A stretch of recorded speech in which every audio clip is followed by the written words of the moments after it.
brochures. All right, I'll try. Okay. So you say this is the forest area. I'm sorry, the forest area. If you can't, if that looks deserty to you, we're in trouble.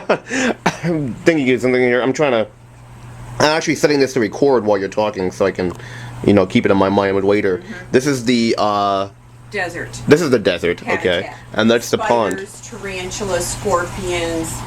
Yeah, snakes. Snakes, that kind of thing. Then this is the forest. That's Fred. I'm going to have Linda clean his cage. And that's the forest, right? This is the forest. Cool. With the butterflies and beetles. And I'm in Manassas, Virginia? No, you're in Fredericksburg. I'm in Fredericksburg, Virginia. This is an insect museum called the Bug Zoo. Bug Box. Bug Box. And you can go to our website, bugbox.net. Oh, okay. Yeah, because what they had at the visitor center was a website, different website. It said servicepros.com. That's it. Right. That's the pest control side. Okay. And then it has a link to bugbox.net. Yes. Okay. And I'm on my way to the visitor center right now to give them more brochures. They called me the other day and said they're really low. Those people send children here all the time. Cool. Yeah, it's fun. Yeah. Yeah, you have to catch them while they're young so they aren't creeped out. Exactly.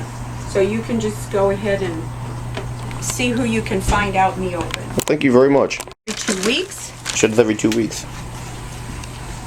In the winter, about once a month or so. Now, what kind of a snake is Fred? Ball python. Python. Are they poisonous? No. Oh, no.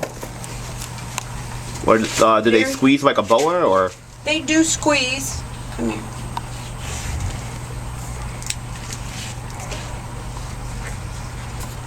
He says, I just found my way down here. Why are you bothering me? Come on.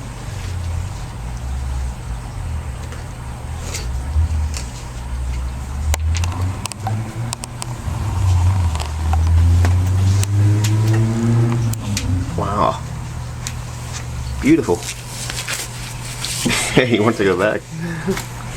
Now, how old is he? We've had him about 9 years. Is that as big as he gets? Can I touch him? You can touch him if he's not recording. I'm recording, but that's okay. Is that as big as he gets, or? He'll get larger, but we have had him. We've got him from somebody's house. Some people moved into a house new. Not a new house, but they were new tenants. Right. And the previous tenants must have had a snake that either got loose or they let it loose. Because when the new people moved in, about 2 weeks after they moved in, Fred was laying across their shelf above their sofa. And they called us because they were so scared. Yeah. They thought it was a poisonous snake that had come in from outside. Do you have poisonous snakes around here? Oh yeah, we have copperheads. Oh, okay. That have brown, rusty color, and that's what they thought it was. Wow. Isn't there a law against somebody leaving a snake though in a house? I mean, without. Well, it could have gotten loose. You know, it could have been out and they were moving and had no choice. You're never really sure. You think they mentioned that though? And by the way, we have a loose snake wandering around the house. Right. Although they wouldn't sell the house that way if they mentioned it. Exactly.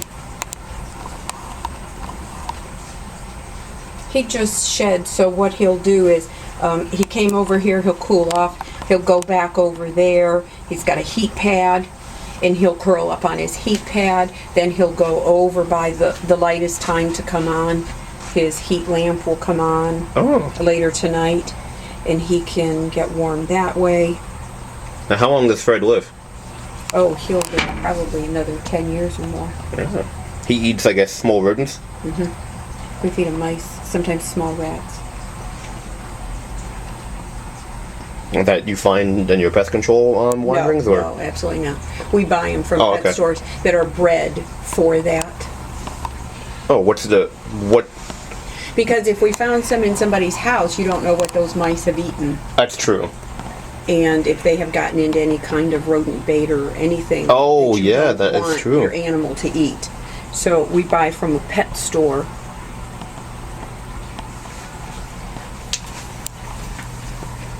That's a Burmese python, you said? No, ball python. Ball python. Very common pet snake. Oh. Because you see how he just curled up when he was scared? Or, Oh, is that why he curled up? well, you know, that's how they defend themselves right now. He's pretty comfortable and he's looking for heat. He's trying to hold on. Come here. He's not poisonous. He fully wants to get back in there. Yeah, he knows where he's going. You want to go up on your tree? It's amazing. We took pictures one time when he was eating. We're doing a little educational TV spot kind of thing. Oh, cool. And it was like local programs. Right.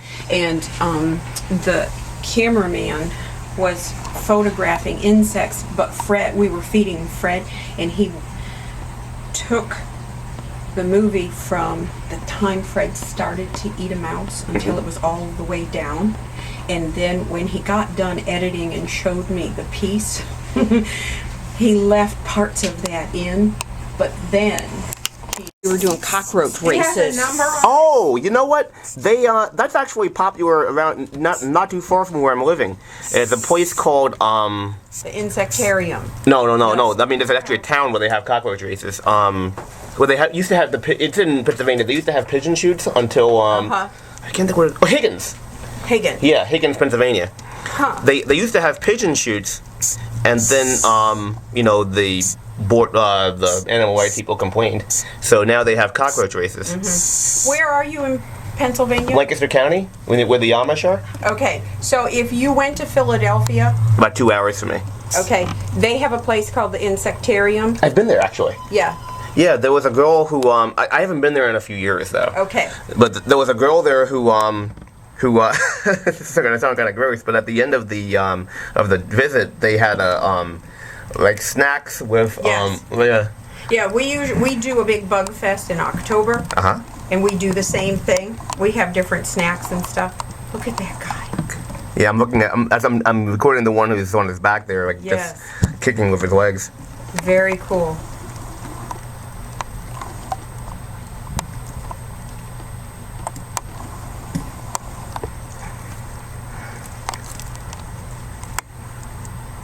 Okay, let me see. Oh, to go up right. Oh, watch. The other guy to the left is going to turn right now. Oh, he just balanced himself on. Oh, Yes. not quite. See, they go one side and then the other. Yeah, there we go. Yeah, they can do it. Now I've seen the click beetles who actually Oh, yeah. can they put pressure on their back Yes. somewhere and they actually jet propulsion themselves back up. Jettison themselves. It's very cool. You jettison them, right? That's what I meant to say. But I mean, it seems like well, when I say jet propulsion, it actually seems like they're like actually building pressure and then expelling it quickly, as like a Yes. jet does. Yes. To And these big giant grasshoppers. I don't know that Linda won't touch those. she's gonna ask for a raise by the time I leave, I think. She's a retail girl. Yeah, she. Oh, believe me. This is not her background, and when she came here, all of this is kind of new, and I think she's made great headway. And then after I leave, she's like, I quit. She's gonna say, "What the heck did you make me do?" I don't know if you want my hand or if you want them on that's the fine. leaves. Now what kind of a cricket is this? This is an eastern lubber grasshopper, Oh, also okay. from down south. Very colorful wings. I can't see. You pulled him out and he's not jumping away? No, Oh, is it is it a live one? Yeah, it's live. yeah, His legs are moving. yeah, he's alive. Either that, or they've made great strides in animatronics. My niece is gonna come in here. My car is running outside. Oh, I'm sorry. You don't have to wait up for me. I'm gonna let Linda. Yeah. They have the same smell that the mealworms do. Yeah, kinda. Maybe I'll hold still for you. That's why I have it on movie. Because if I tried taking motion pictures, I'd get bored. Somebody has to be brave enough to get him back in there, though. Oh, I can. No, I'll be happy to. Yeah, they don't bite. Yeah, grasshoppers and crickets, I don't mind. Okay. Excuse me. he's fabulous. Now I can get a picture. Okay, I am at the North and South Carolina borders. Gonna pass by this place here called South of the Border. I think I might actually stop in. Ah, and there's the Welcome to South Carolina sign. Yeah, I think I'll stop in. Okay, I'm at South of the Border. It's a place between North and South Carolina. They sell a bunch of stuff, and it has a Mexico theme. It basically it's a sales gimmick, though. A lot of the stuff is just like a bunch of shops that sell junk. Anyhow, there is something cool though, because this bridge here connects the you know, the two sidewalks across the street, so you don't have to walk across the busy thoroughfare or whatever you want to call it, the street that has a lot of cars. Kind of cool, so I thought I'd walk across it. The golf ball, it says, you can't see it in this angle, but it says Gulf of Mexico instead of Gulf of Mexico. In other words, G-O-L-F as opposed to G-U-L-F. And here you see a bunch of the stuff. Let's see if I can get that in focus here.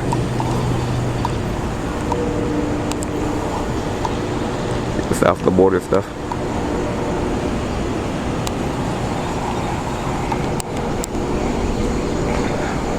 I wondered what that was at first, but the and the water tower, let me see if I can get it in the focus. Hold on. Okay, you can see it says SOB. That actually stands for South of the Border. For a minute I was wondering. Here's on the other side some more shops.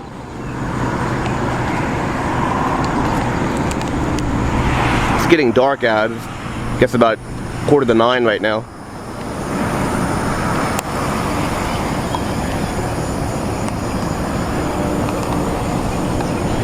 That's about 95 down there. You can see it.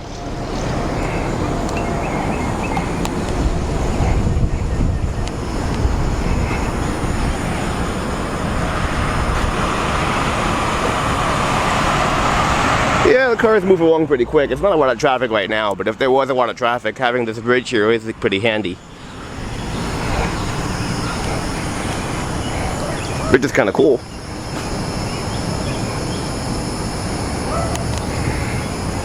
Actually, hold on a minute. Okay, I'm back. I just took a couple of pictures of the bridge with my digital Rebel.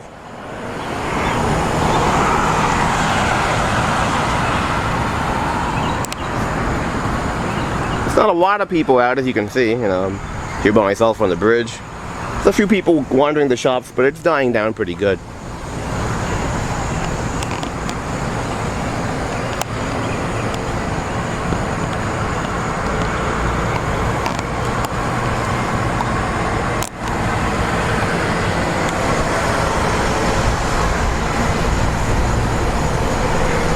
Over there they got something that looks like Epcot Center. I'm not sure what that is yet. I'll check that out.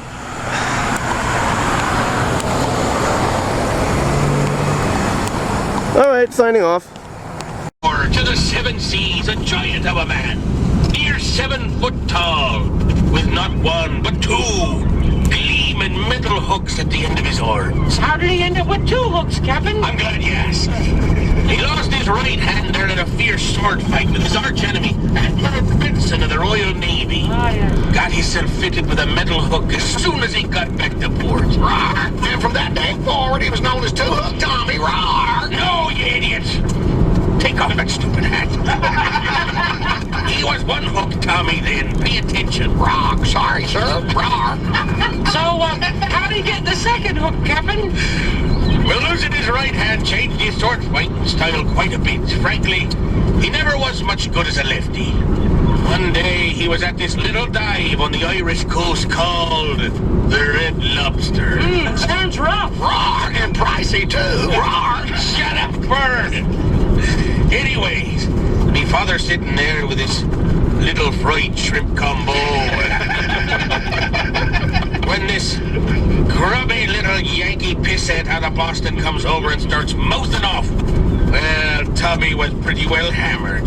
So he starts giving it right back to him. Then the little pisshead reaches over and throws a drink right in one hook Tommy's face. Yow! That's what he said. And before Dad could gather his wits, the pisshead whips out his sword and whacks old Tommy's left hand clean off. Roar! From that day forward, Two-Hook Tommy. Roar! Hi, Miss Brady. Hey, it's my story. How about letting me tell it? Roar! Sorry, sir. Roar! Anyways, old dude, is that bird duty on me, Dick? Roar! Sorry, sir. Roar! Give me bird a tissue. Anyways, old two-hook Tommy pillaged and plundered on the high seas for the rest of his life. Flew the Jolly Roger right up till the day he came to a terrible end. And a painful and bloody day it was. What finally did him in, Captain? Another sword fight? No, that is a jock itch.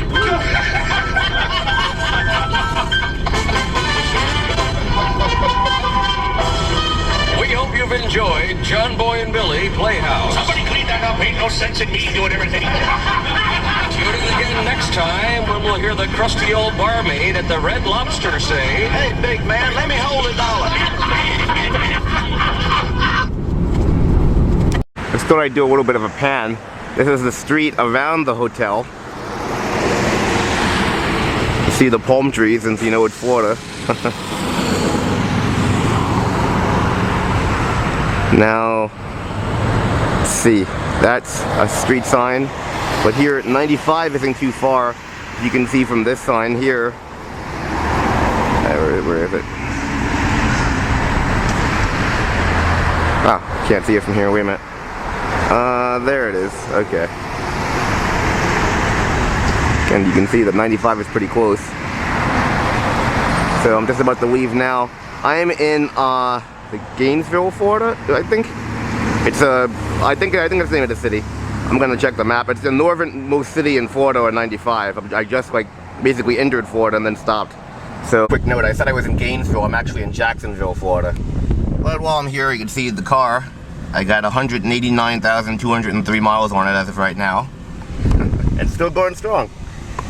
Believe it or not, I just cleaned it out for my trip. It's still a bit of a mess, but you know, I cleaned it out completely. The mess now is from the trip. But you know, I'll clean it out when I get back. Okay, I'm at the Ponce Inlet Lighthouse. Now, there's actually some museums and stuff over here, but the main lighthouse is right up here. And they let you actually go up top to it, so that's what I'm gonna do now. See how high it is. And you see some people climbing up into the lighthouse right now. It's pretty reasonable, it's only $5. Oh, there's a bunch of stuff back here. It's a boat, Lighthouse Administration. I'm gonna go take a look at the rest of it later, but I want to actually go inside the lighthouse first. Alright, signing off. Okay, I'm actually inside the lighthouse right now. Some displays here which I'll look at in a minute. But here, there's a spiraling staircase that lets you go up the lighthouse. So you can see, you can't feel vertigo here, I guess. Okay, signing off. Okay, I'm climbing the steps up to the lighthouse. One thing that they don't allow you to bring in from home is water. I don't understand why, because it's pretty high up and it's pretty hot out. But anyhow, just to show you my progress, this is how far I went up. See, and that's how far I went so far. But there is a long way to go yet, as you can see. Okay, signing off. Okay, I'm not quite at the top of the lighthouse yet, but you can see a spectacular view. Hold on. You can see a spectacular view there of the shore and of all the boats. Look like little toys. Okay, signing off again. The top. Wow, there's a spectacular view. I'd enjoy it more if I wasn't so tired. It shows how out of shape I am. But here you can see the ocean. Again, there's a spectacular view of everything. Someone's flying a kite out there. You can see that, I'm not. Oh, they are parasailing. Parasailing. Yeah, you're right. Oh yeah. Huh.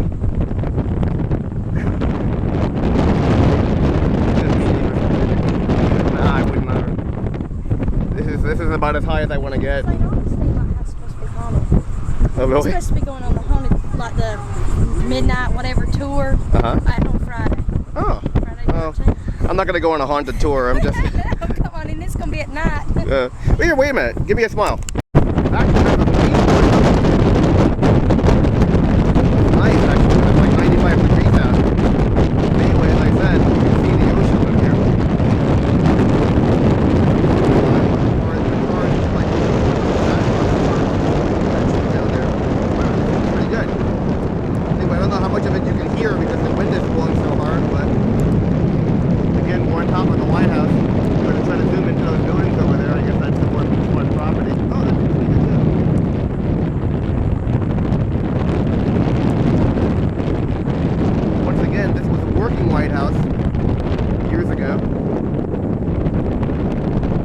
signing off.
Somebody boating out there. I'm going to see if I can zoom up and get them. All right.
Over here, there's some kind of plaque.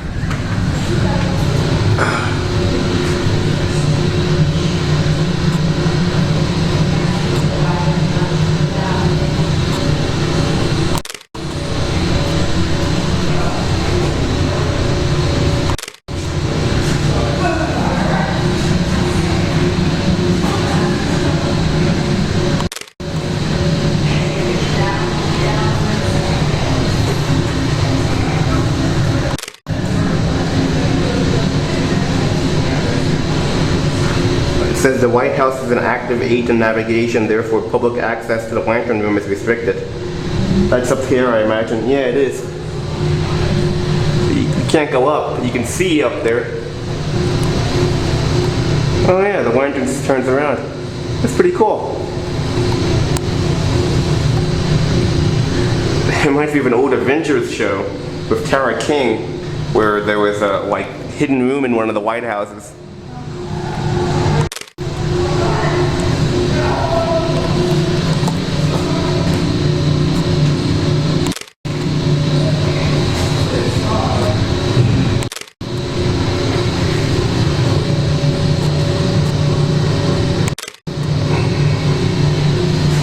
Okay, well that's the upstairs part of the White House, where it was nice and cool. Now we're gonna head back down. Oh, there's somebody coming up. Oh, yeah. That's about crawling up. Alright. Okay, I'm gonna sign off. Okay, now we're gonna go down.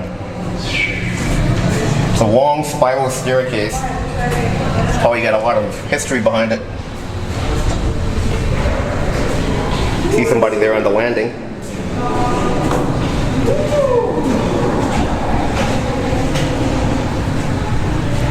Okay, this is down on the landing, so I think I can... Oh no, okay, on the next landing I can show you how far up we got. But it's pretty far. There's a couple plaques here, let's see what they say.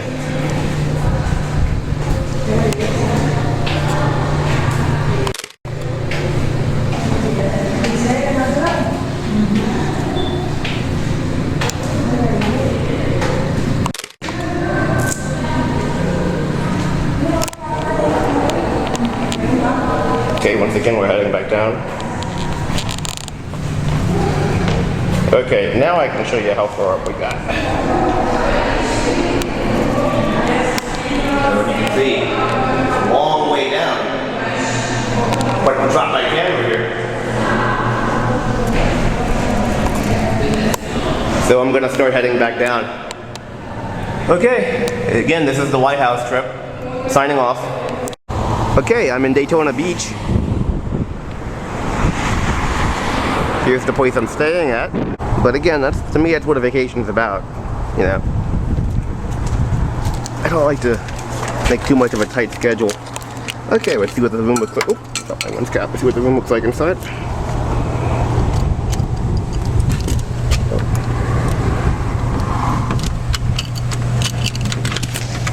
Okay, let's pick up the one's cap.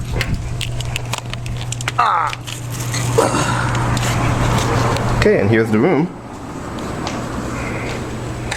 It's nothing too fancy, but again, it's clean.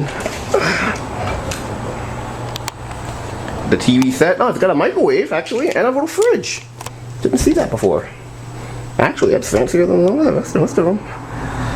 Okay, and the bathroom's back in here.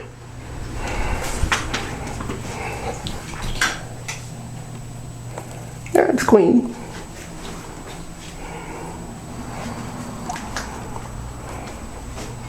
So, signing off. Okay, this is a parking lot for the Kingdom Hall in Daytona Beach.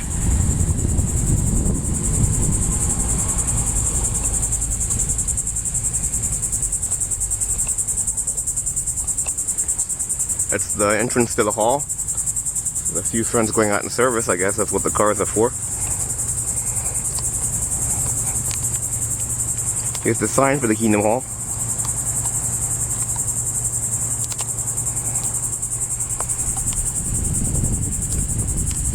Very colorful plants.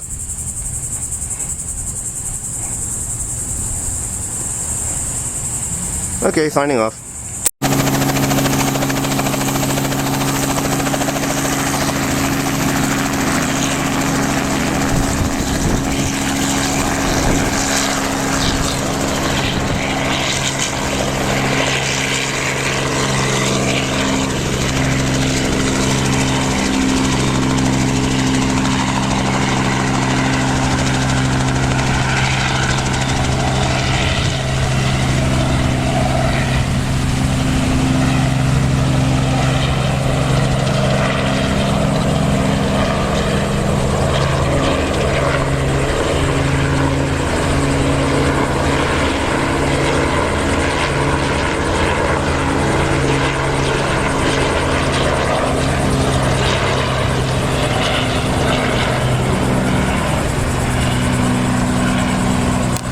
It's helicopter rides they have here for $25.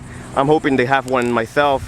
The only thing is, they say they need at least 2 people for it to pay for them to, you know, to fly. So I'm hoping someone else comes along. We'll see if they do. This is actually at the Police Museum, Police Hall of Fame. Very, very nice outside. Got the nice trees and 2 waterfalls. And right across the street's the Astronaut Hall of Fame building here, and they have like a mock space shuttle up there too. Alright, well, signing off. We'll see if I get a chance to ride on the helicopter. Oh, that's the officiator of the museum for the police station. Okay. Alrighty, signing off.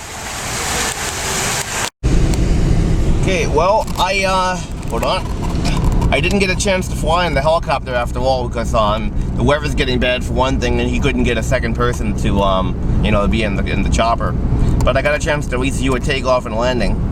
So, you know, maybe sometime I'll get a chance to. I'm on a drawbridge now heading to Cape Canaveral. So you can see, I'm basically this drawbridge is basically crossing, well, it's a bridge, it's crossing the water to the little island where the shuttles launch and take off. Now you can't actually go all the way into Cape Canaveral, but there's a museum down here which I'm going to be touring. Alright, well, again, signing off.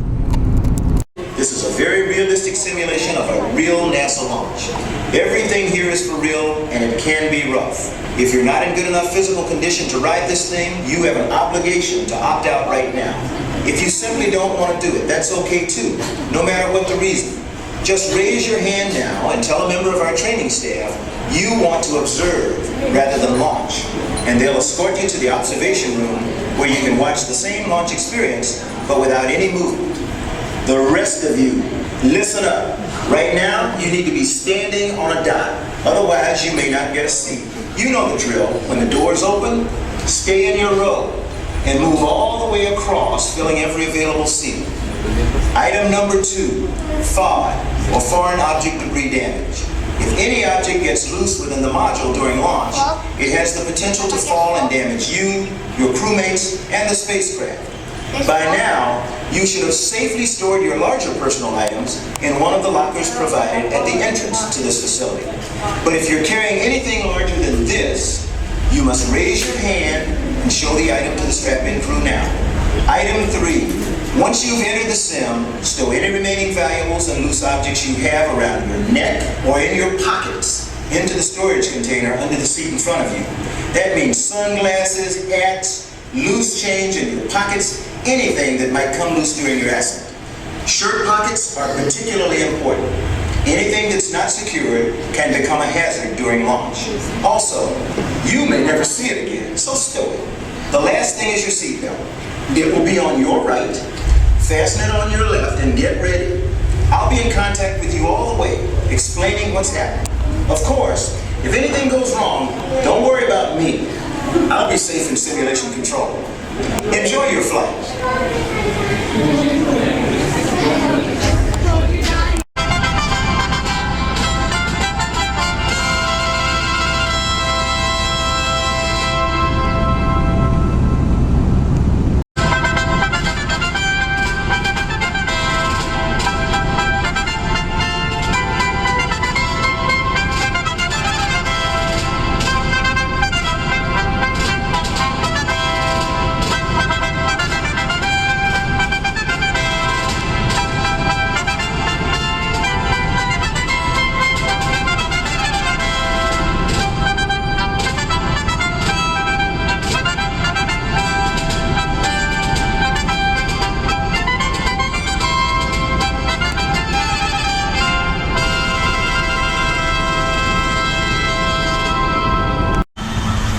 I'm in a small town called Tradition, Florida. I'm at the town square, and they have these huge birds here. Actually, someone pointed them out to me because they saw me taking pictures and knew I was a tourist. I didn't know they were real. They're just standing there staring at me, but they are real. Oh, they're not really, they're moving away now. I'm about maybe 5 feet away from them. They're not really, oh, look at that. He's spreading his wings.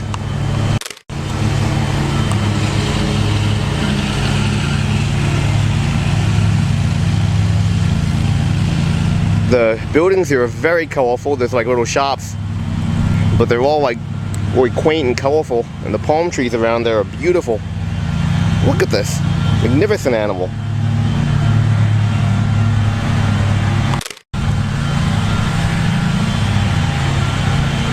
They're not really afraid either. I'm about a foot away from them right now. This isn't zoom. This is completely, I'm like right here.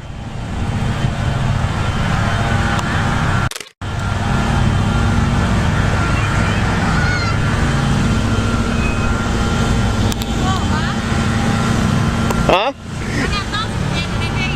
I'm sorry? Pretty cool, huh? Yeah, I wish I had something to feed him. I can't believe that he's so calm with me right next to him. Now, do they fly? Wow. Thank you for pointing it out. Thank you. See if I can get this further one. He's moving a bit more.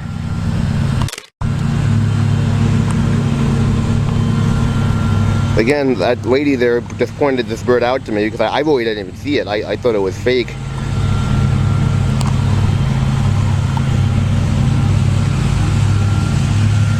Okay.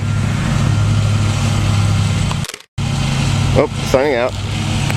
Okay, I'm going to the Jupiter Lighthouse. Apparently it's federal territory. The Coast Guard stipulates you have to have a guide when you go on this tour. So we have one now. There's the White House down there.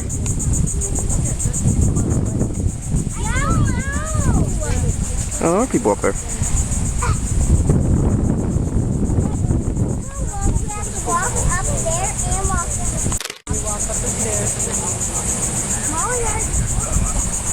Okay, here's our group. Starting up to the gate with 12 personnel, you can probably see us. Whenever you're ready to come on down. There's the tour guide.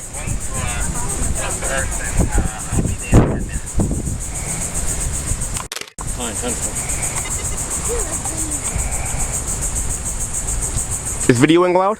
Pardon me? Is videoing allowed? Okay, do you want to take Video, the okay. roof up, not up here? Whatever works best for you. I haven't had your lunch, so we'll figure it out when we pass. Okay, because I have a gentleman with a cane, and it's going to take a while. So if you want to start bringing that group up, that's great. And when he comes down, I'll bring this group back and have a bite to eat. Before we had watches and other things, that's what they rang the bell to go to work, ring the bell to break for lunch, ring the bell when there's an emergency or a fire. That was a way to communicate. You couldn't holler far enough for people to hear each other in a big ranch. That came from, I think the Pennock plantation. They made one of the Jupiter Pioneer families from yesteryear. And this house was just donated. It's going to be redone. They have pictures of it. All kitchens back then were detached because of fire possibilities. And they have pictures, and that's the kitchen underway now. Eventually it'll be open the way it was late 1800s, about 1860 something, I forget. I have to look it up, but older. How many steps do you have in a light? Pardon me? How many steps do you have in the light tower? How many guests in the light tower? No, steps. Oh, steps. Okay, good question. All right. There are 105 steps in the lighthouse. And So we're going to have to go all the way to the top. all the way up, see people out there. See them out there on top around the thing? I think I cannot make it on The lighthouse itself is 108 feet tall, just the lighthouse. It sits on a shell mound, which is 48. So when you get in the lighthouse, you have 105 steps. Every 25 steps, you go to a window. You get a nice view if you want to look around and make some pictures. Look at the south of the inlet.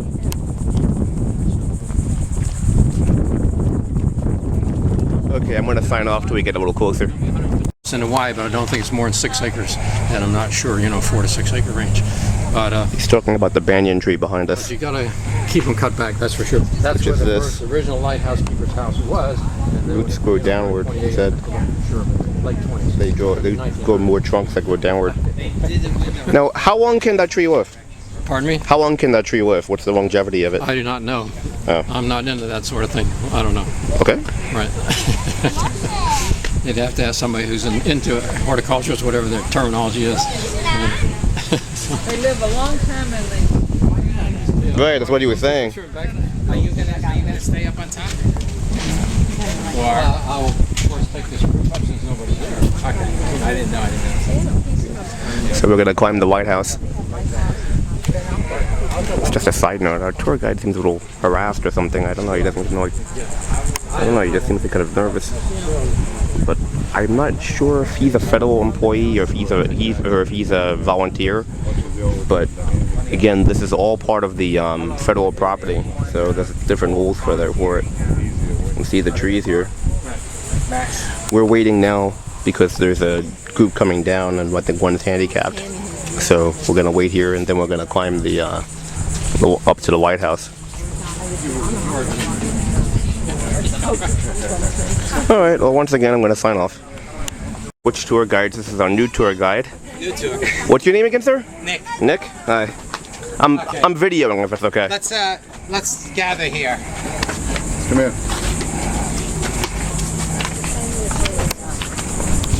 Climbed these steps so far. I just want to ask you, only because I'm getting my orientation. Did he discuss Station J with you, World War II? No. He discussed. Max, Nick. Yeah, Max. You have 12 if everything got exchanged properly. You should have 12 people. Right. Okay. Yeah, very good. Thanks, Max. Okay. Let me tell you a couple of things so you get the full tour. Okay. I just want to make sure. Did he tell you about the banyan tree? Yes. Okay. That's where the lighthouse keeper's house used to be. Oh. And what about the lard? The lard that lit the fuel? Okay.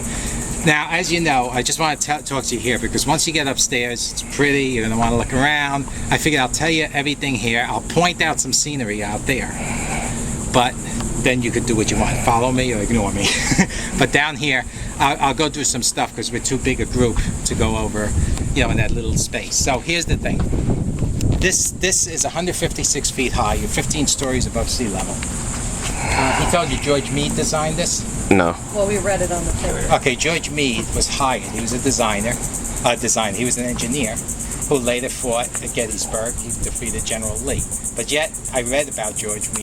You asked him, what's your greatest feat? It's not defeating Lee, it's designing these lighthouses. He loved it.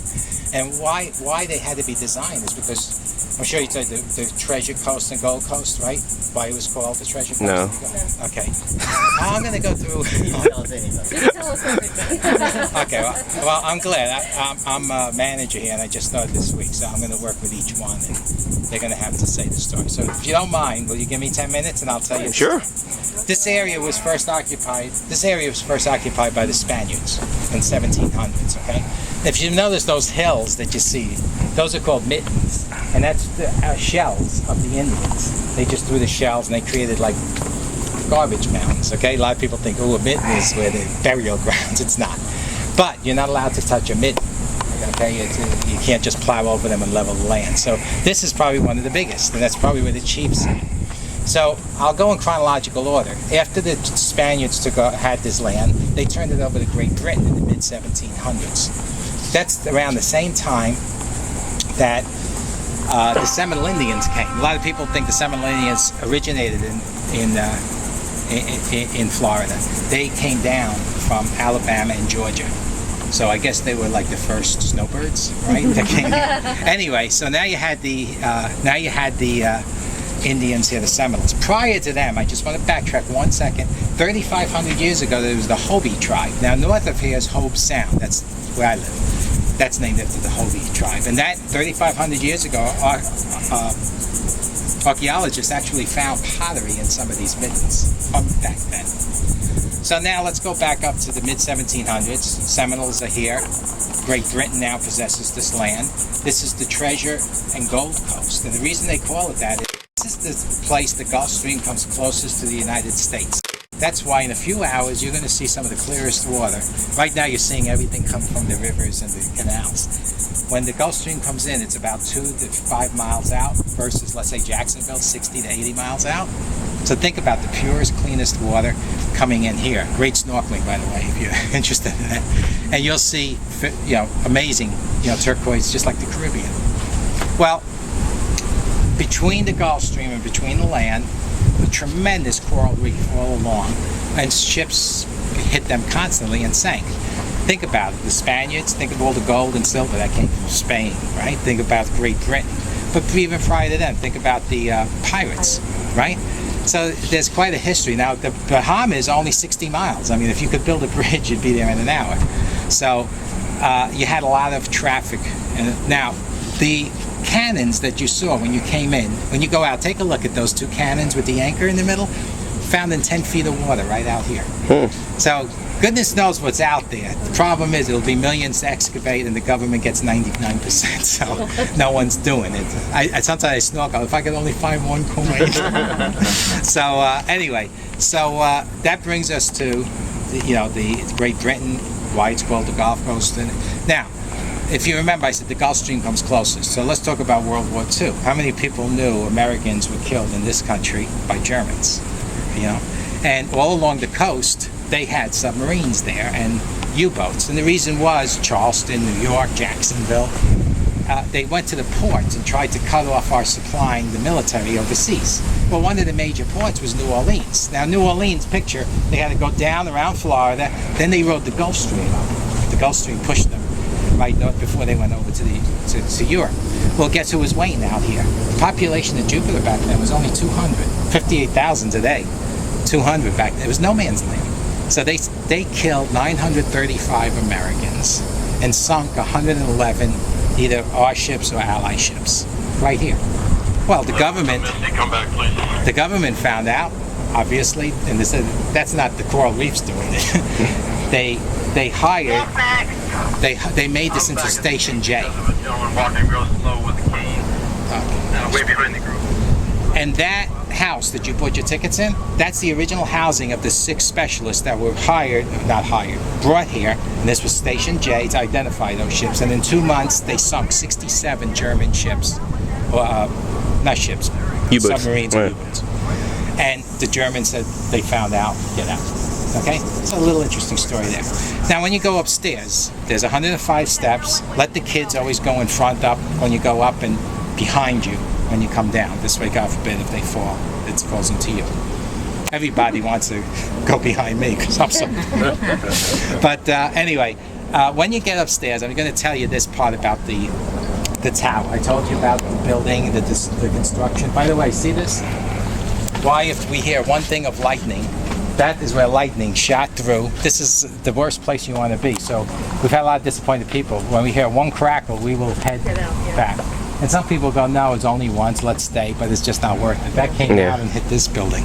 Wow. And a few weeks ago, one of the volunteers, I'm one of the managers, but one of the volunteers said, let's all go in here. I say, no. I don't think so. You could kill 13 people real quick. So when you get upstairs, here's the job of the lighthouse keeper. Picture this. His house was there. He had 2 assistants. In the bottom of this was lard. He would melt the lard, put it in buckets, carry it up. Now upstairs, here's what you're going to see. Do it on your own. Or if you have questions, ask me. There'll be a barrel, and you'll see little steps where you can picture him climbing up and pouring the lard in. Then you see a bronze that held the wick, and on top were 3 wicks. Now on the top, there's a light there now. 2 lights, in fact. So if one light burns out, it automatically switches. And these wicks lit up. I said 2 wicks? 3. I was told 3. Some historians say 5. Who cares? Okay? The important thing is what projects that light out is not the wick or the relatively little bit of light. It's the lens. Those are Fresnel lenses. Fresnel was a Parisian. He made these lenses. Europe was so far advanced in their lighthouses versus us. We finally got with it and bought Fresnel lenses. Today, I think there's only 13 left in the United States, ranked from 1 to 6, 1 being the strongest. So that lens, he originally built it to test out the temperature of a planet or the sun or something, but it ended up they used these as lenses for lighthouses. It would project 25 miles out by sea, 50 miles by air. So that's an amazing lens. When you go up there, you'll see chips in it. So I'll answer the question before you even ask it. The reason why we have chips and we're not replacing it is because it's a Fresnel lens. It's like a piece of work. Once you get rid of it, you'll never get metal. So we're going to keep it as long as possible. This lighthouse was lit in 1860, down in 61, relit in 66. Down those 5 years because of the Civil War. And it's been lit ever since with the exception of 2 times. Once in 1928. It was shut down because of a direct hit from a hurricane, and once earlier this year because of the hurricane from 2 years ago, it shook up and we replaced all 96 panes of glass with more strong, durable glass. And about the light, a light stays still. Lighthouse light doesn't rotate. It's a wall that comes around and blocks the light. Right. And the color of a lighthouse determines where you're at. Right, explain that. Each one has a unique, and the lighting at night determines where you're at. So if the light is exposed 3.5 seconds, it's Jupiter. 5 seconds might be Charleston, and so on. I'm making those numbers up, by the way, but different numbers for them. Now, what turned the light? A pulley, like the cuckoo clock. So they didn't have electricity. So he'd do the lard would light the wick, and now you had to turn that, and they had balanced pulley. So when you go up, you'll see a step like that with a hole in the middle. That's where the pulley went through. It's not a broken step. And his job was threefold: keep the fuel, keep the pulley, and clean the windows the next morning. Because imagine all the soot, there's no escape. In the late 1800s, they converted to kerosene. Well, kerosene is flammable, so they had to build this house. So in the 1890s, they built this house, stored it with kerosene. 1927, they converted to electricity, and it's been that way ever since. In 28, his house burned down, and it was right there by that banyan tree. Right. That banyan tree was planted in dedication to the lighthouse of his house. And now it's self-sufficient because it's all electrified. So when you go up, you'll see the motor, but you'll see the hole of where the pulley used to go through. So I'm sorry for taking so long, but I wanted you to get the full story. Huh. How many trips? Okay, I took a few pictures of the room, but now I'm going to show you the hotel I stayed at. This is just north of the Florida Keys. It's in, like, it's near Florida City. That's actually the name of the place. Anyway, here's the hotel from the back, where I am here. Hold on.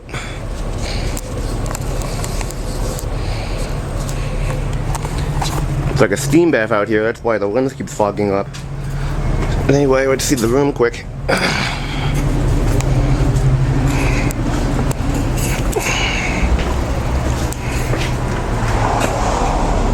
Sorry. Okay. Here's the hotel room. Let's have some light.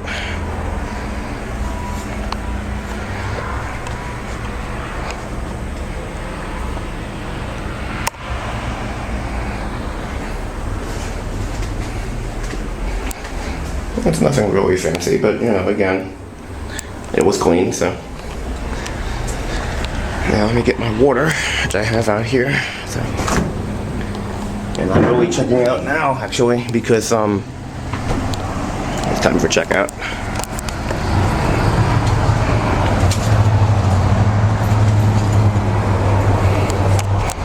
So we'll see the front of the hotel.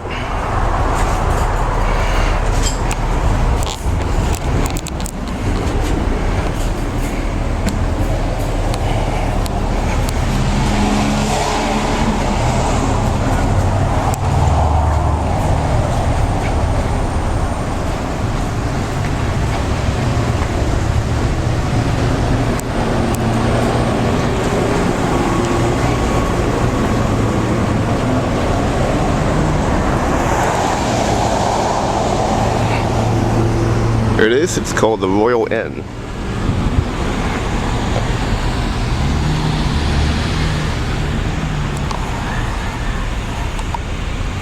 Okay. Oh, well, here's Route 1. I'm already below where 95 ends. So this is called Route 1. This goes all the way to the Keys. Are on in the trip. Also, folks, any food or drinks that you brought with you, those are welcome on board, but please make sure you keep them away from the viewing windows, because as we find out, I think just about every trip, it's very easy to lose control of those things. They fall down into the wells, and then you have to look around somebody's bag of potato chips to see the fish that you came out to see. So please keep your food and drinks away from the viewing windows. Now we're gonna ask you to pass your pink boarding passes to the first person in your party, so we can go ahead and get you on board. They have been posted for your convenience. Now, in addition to all of that fun stuff, we also have life jackets on board. So if you have small children, small size life jackets are located under the forward bench in the main salon on the left side. We do have adult life jackets on the right side. And there are additional adult life jackets upstairs in the two white boxes behind the captain's wheelhouse. Now, you don't actually have to wear them today, however, the Coast Guard does require us to give you a demonstration on how those work. So if you're upstairs, please follow along with Matt. Down here, you follow along with me. The captain's about to sound the horn to let the people around the bend know we're coming.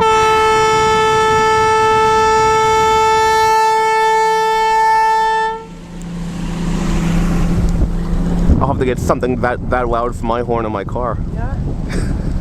We do have really nice clear water in the creek today, so as we make our way through South Sound Creek, it's always a good idea to keep an eye on the surface of the water, because sometimes we do get to see pretty interesting critters back in these areas. We do get to see sometimes tarpon and snook, which are large silvery fish, live in these areas, as well as some of our smaller nurse sharks.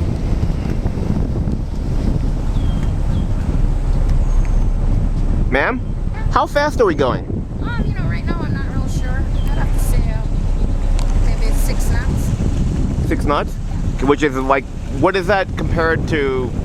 Well, do you know what that is compared to kilometers per hour? No, I couldn't tell you a thing about kilometers, but I can tell you miles per hour. It's about 7.5. Okay. Cool, so that'll be about maybe 10 kilometers an hour. back from the edge of the creek, you will find another type of tree called a black mangrove. They get their name because of the color of their root, of their bark. Now, our third species is a white mangrove, and we're not likely to see those today because they're considered high altitude trees. See how the waves are being formed on the water from the boat. That means they do actually grow. If I go to the back and see them better. The edge of the creek. Yeah. Oh, these trees Oh yeah, I'm just videoing right now. Yeah, that's why I'm talking to the camera. I'm not crazy. I was just responding to you. Oh no, I was talking to the camera. That's okay. That's good. So our red and white mangrove. Oh, here comes the speedboat. Wow, he's going pretty quick. Look at the wake behind him. Look at the. Oh, wow, we're even feeling the. Wow, we're feeling it. We're going up and down from the. Now the other thing is wow. that our black mangroves do ingest salt into their bodies. Okay, signing off. You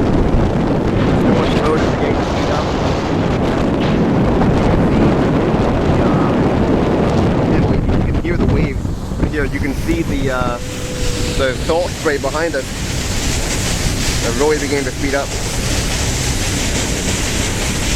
Okay, well I'm not gonna be on too long because they said that there might be actually a salt spray that can damage the equipment. So I'm gonna sign off now.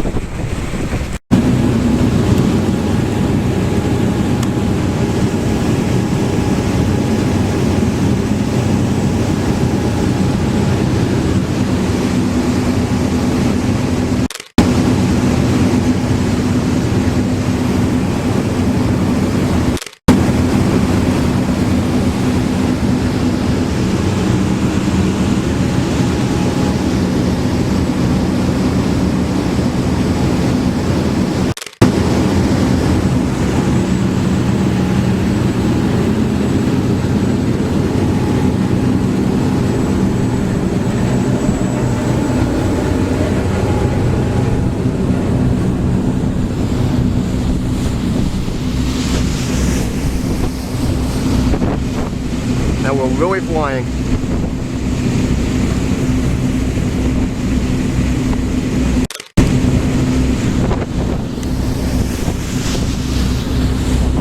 That's the captain in there. He seems pretty calm, so I guess we're okay.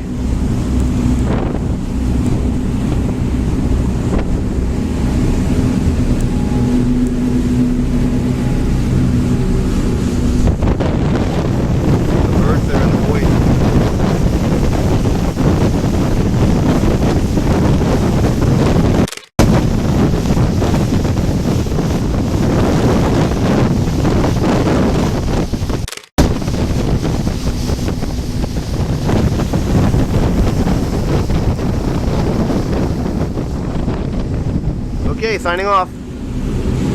Okay, I don't know if you can hear me, but once again, we're on the boat, Margo, and we're doing about 19 knots now, which they said was about the fastest that the boat can go. And that's about 22 miles an hour, or maybe 30 kilometers, but it feels like you're going a lot faster. I mean, you know, the boat's like tipped up a bit, and it just feels like you're going really fast. And then of course when you see the spray behind it, you can see the spray going behind, it really looks like you're going a lot faster. Okay, again, I don't know if you can hear me or not, but I'm gonna sign off in a second. Hoping to see dolphins or something. I haven't seen anything yet though. There was something that they saw, but I missed it. I was up on top. Okay, signing off. I said, well sir, the coral reef is all of these rocks and boulders down here. All these massive ridges were coming over.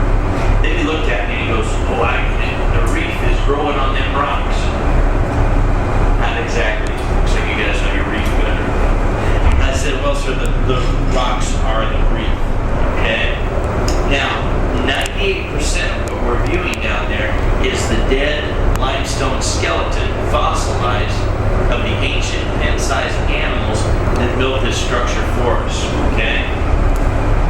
Only the top 1 to 2 millimeters is living coral. That's about the thickness of your t-shirt, for example.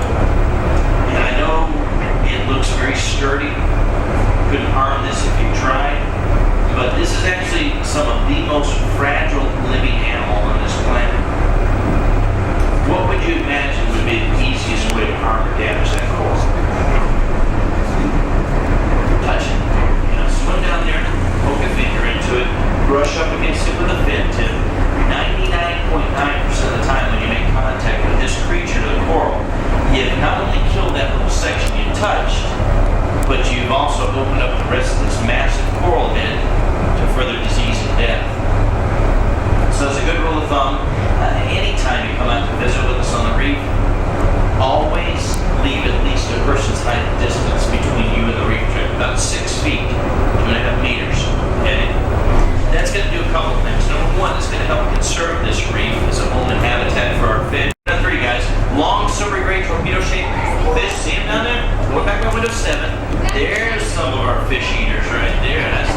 is the I Great don't see it though. Rio in a row.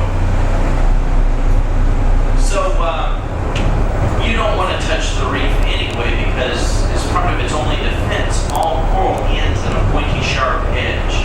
It can cut you up pretty badly. It takes forever for those wounds to heal. See, that creature, the coral down there, we've got about 30 feet of water below us.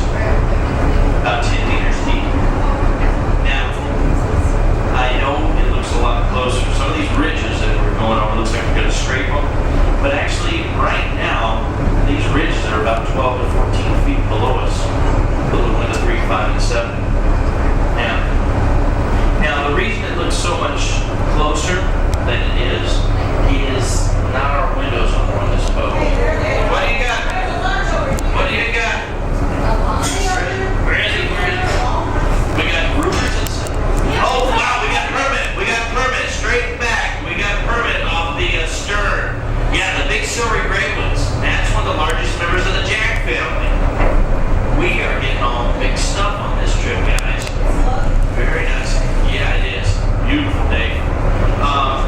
The big silvery gray ones, permit PDRMIT, largest member of the Jack family that we see on the ring too. It's a great game fish. Those two are becoming endangered, so we recommend catch and release on those. Now, the reason that another grouper, another one. You guys are kidding me, guys. Oh yeah. Three Goliath groupers. Going back from the stern, we got another Goliath grouper. He's right out in the open in that little ledge area there. Very cool. Well, that's why I tell you what, I wouldn't expect to see this many groupers this afternoon. Still remember, they're endangered, okay? Let me see, stack a little further. Yeah. Thank you, Rick. Let me see, where is he going? I love to see these wild guys. These are amazing creatures. Very docile. I had the chance last year of swimming with a 400-pound Goliath grouper. Came right up to me. It's quite a nerve-wracking experience, even though you know we're not their food source. It still catches you off guard. Where do you go? He was moving pretty fast. Very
Well, I'm here at the Dolphin Museum, not museum, but a dolphin place where you can swim with the dolphins and stuff. Now, to actually see the dolphins is pretty cheap. To go out there and swim with them is pretty expensive. But anyhow, here's one of them.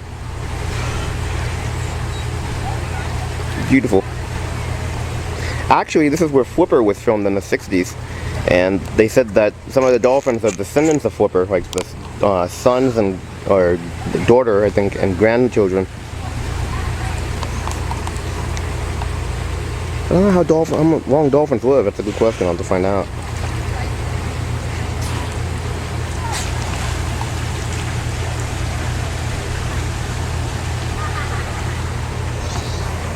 See, I think they have shows too. I think these guys here are waiting for a show, or they actually paid to swim with them. I'm not sure. Again, it's a couple $100 to swim with them. So I'm just paying the admission fee of $20 because I'm cheap.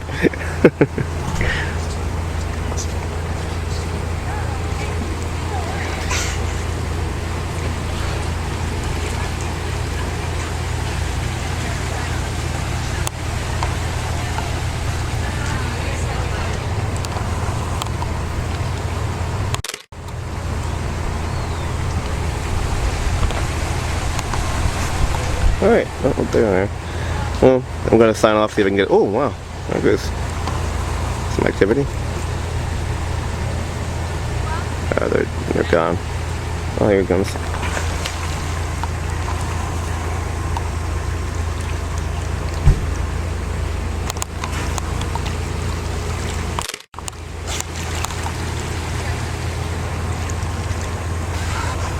It's neat too, you could see them opening and closing the air hole they have.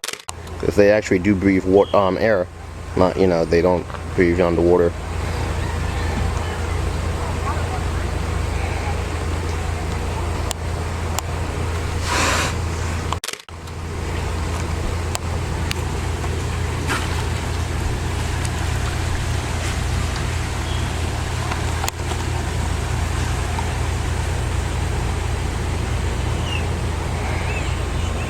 Alright, signing off.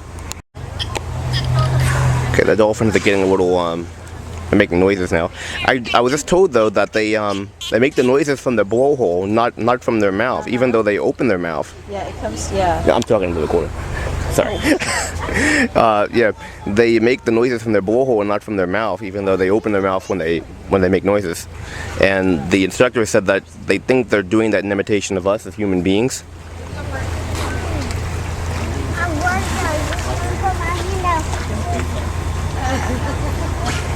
Beautiful creatures though. And they also actually do have signature noises for each other, like names as it were. And they have different calls for different things. So that's pretty neat. Look at the bird here.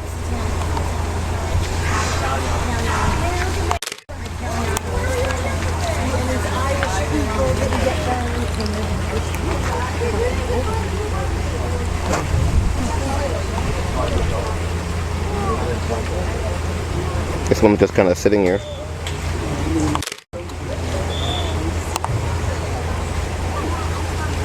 Now again, the guide stopped to talk to me, but these guys here actually paid for a swim, so she's getting them ready.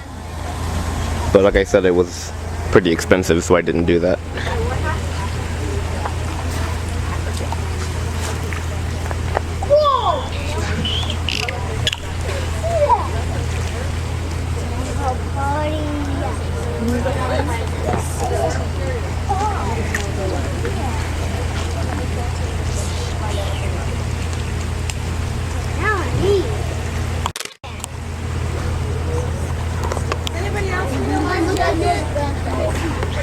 Luxury cruise around the lagoon, go nice and slow.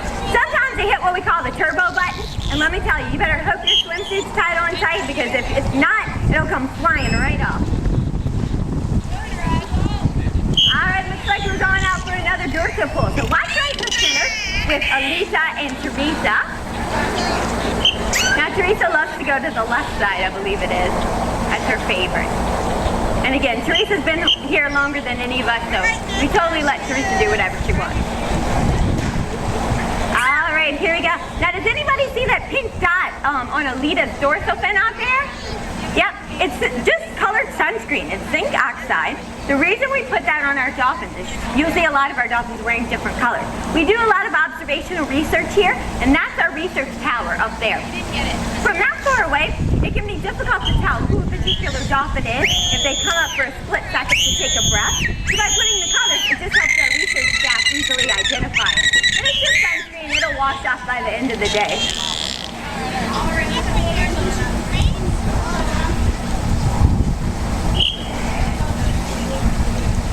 So let's see, what are we doing next over here?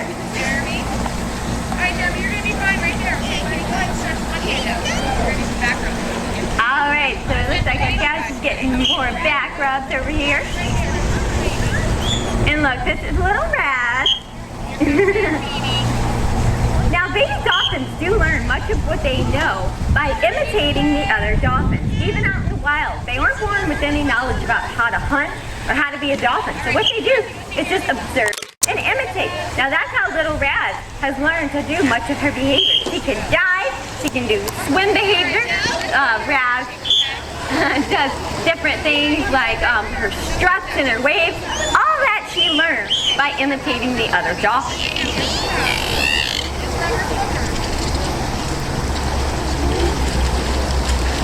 Okay, I'm gonna try to get a bit closer. And that's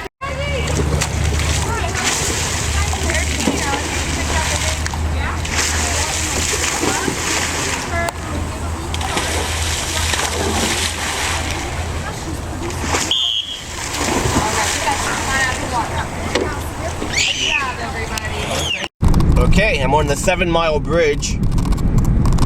This is going from one key to the next. I'm on that's mile 46 there. That's 46 miles from the end of Key West. Look at how blue the water is. Hey, this really is a prime vacation spot. I'm having a good time. Alright, well, signing off. I shouldn't be doing this while I'm driving anyway. Hasn't stopped me before though. I'm in Key West and I just happened to see this sign, so I'm going to the restaurant. I thought I wanted to video it because it says Lancaster, PA, 1,340 miles. I thought it was kind of cool. Alright, see ya.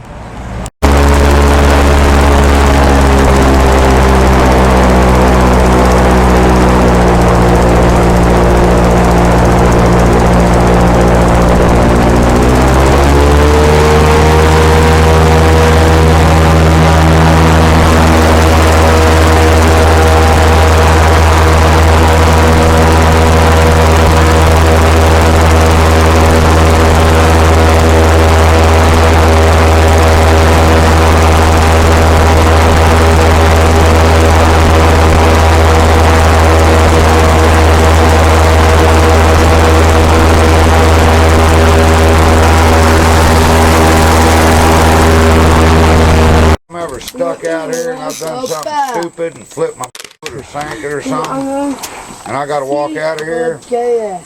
Well, I see that gator. I gotta cross this slough, right? I want to know how big that gator is, right? I've been called crazy a few times, but I do have limitations, right? I'll teach y'all something. You measure from right behind his nostrils there to his eyeballs.